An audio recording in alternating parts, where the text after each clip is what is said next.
بسم اللہ الرحمن الرحیم۔ حضور اکرم صلی اللہ علیہ وسلم کی زندگی میں آپ کے گھر والوں نے کبھی 2 دن جو کی روٹی سے پیٹ نہیں بھرا۔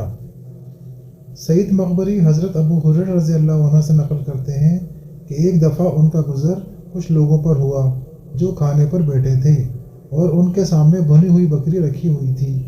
ان لوگوں نے حضرت ابو ہریرہ رضی اللہ عنہ سے بھی کھانے میں شریک ہونے کی استدعا کی تو آپ نے انکار کر دیا اور بطور معذرت کہا کہ میرے لیے اس کھانے میں کیا مزہ ہے، جبکہ مجھے معلوم ہے کہ رسول اللہ صلی اللہ علیہ وسلم دنیا سے اس حال میں تشریف لے گئے کہ جو کی روٹی سے بھی آپ نے پیٹ نہیں بھرا۔